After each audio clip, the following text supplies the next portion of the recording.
May pagkakataon po kaming makapag-abroad ng aking kapatid dito sa Singapore. At doon ko rin po nakilala yung boyfriend ko at nabuntis ng labas sa kasal.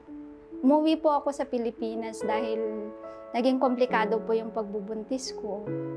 At yun nga pong na-premature po siyang lumabas. Kalaunan po ay namatay. Sinisi ko po yung sarili ko kasi parang kasalanan ko po talaga yung pagkamatay niya. Hindi ko siya kayang alagaan. Kasalanan ko to, hindi.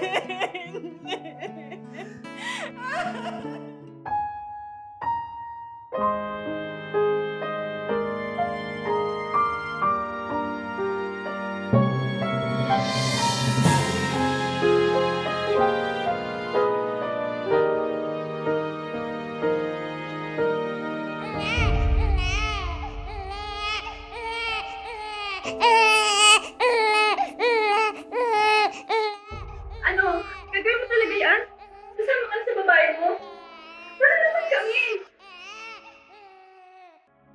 Galing po ako sa isang broken family. Doon po namin naranasan yung sobrang hirap, pati yung pambubuli sa akin sa school namin dahil sa wala akong tatay. Si Marisa, walang tatay! Ay, kawawa, walang tatay! Marisa, saan tatay mo? Wala naman eh! Wala.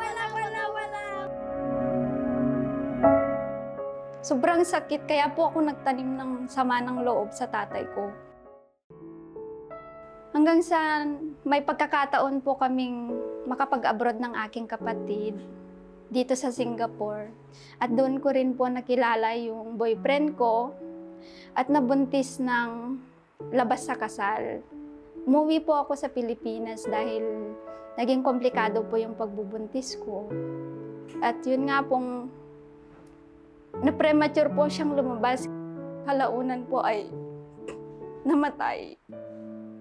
Sinisi ko po yung sarili ko kasi parang kasalanan ko po talaga yung pagkamatay niya. Hindi ko siya kayang alagaan. Kasalanan ko to, hindi.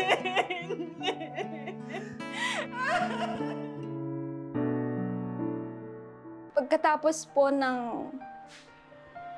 nangyari, nabigyan po ulit ako ng pagkakataon na makabalik sa Singapore. At doon po nagpatuloy si ate ko na magsuri. At nakita niya ang MCGI. Doon po ay masaya kami pagpasok namin. Sabi ko, welcome na welcome kami ng mga kapatid. Ang saya dito, no? Parang mga turing na kapatid na nila tayo. Dito na lang tayo. Oo, Marisa. Magpadoktrina na tayo. Nakikinig po kami patuloy at nagpadoktrina si ate hanggang nabautismuhan. Ngunit hindi po ako nagpatuloy dahil tingin ko hindi po ako karapat-dapat sa tunay na relihiyon. Dumating po yung pandemic at yun nga po nagpursigi si ate na makapakinig ako ng mass indoctrination. Hello, Te? Marisa, huwag mo kalimutan, mamayang alas 7, start ng doktrina ha. Online lang yun. Nasa kalagitnaan na po ako ng doktrina noon.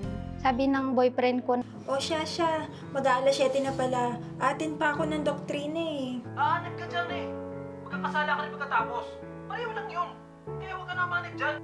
kaya minabuti ko pong hiwalayan siya para makapagpatuloy po sa naumpisahan ko. May goal na akong gustong tahakin. Yung maipagpatuloy ko po ang pagdodoktrina at makapaglingkod sa Diyos.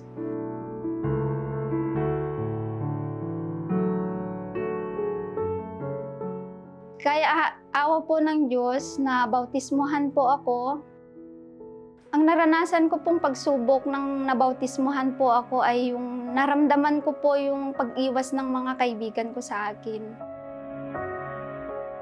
Isa pa yung naging problema ko is yung uusig ng mga nanay at tatay ng mga amo ko. But madam, I do not eat halal food eh. I give you food, you don't want to eat. You crazy. Pero sa kabila ng gano'n, dahil sa turo na ipakita po natin yung pagmamahal at kabutihan sa kanila. Na yun nga po na yun ang pinakita ko po sa kanila. Awa at tulong po ngayon, tanggap na nila at sinusuportahan na po nila yung pagdalo ko. Akala ko po, okay na ako. Sabi ko hanggang may isang paksa na sabi ni Brad Eli. Kung nagkulang sila sa'yo, kinasangkapan naman sila ng Diyos para maging tao ka at makakita ka ng liwanag. Yun po yung natatak sa isip ko. Sabi ko, parang may isa pa akong hindi nagawa sa buhay ko. Sabi ko, yung sa pagkaanib ko. Yun yung magpatawad at mahalin ang sarili ko at ang tatay ko. At doon ko po binigay yung pagpapatawad ko sa tatay ko. Yung pangarap ko noon na mayakap ang isang tatay na marinig yung sa kanya na, anak, yun po yung pinapangarap ko noon sa 33 years. Kahit hindi na po tayo humingi ng tawad, ibibigay ko pa yung pagpapatawad. Doon ko po yung unang narinig sa kanya yung anak ko. Yun po yung pinapangarap ko po na marinig sa isang tatay kasi naiinggit po talaga ako, nabully ako dahil wala siya sa tabi namin. Talagang yung pagkakataon po na yun ay napakasaya po sa pakiramdam na napatawad ko siya at nayakap sa unang pagkakataon. Doon ko po naramdaman na masaya palang may peace of mind na nakapagpatawad at tanggap po yung nangyari sa buhay. Ngayon po ay isa po akong member ng GCOS. Kahit sa maliit na tungkulin ay nakakaganap po sa awa at tulong. Tumutulong rin po kami sa MCGI Cares kasama ang ate ko noon. Kaanib na rin po ang nanay ko at ang isang pamangkin ko.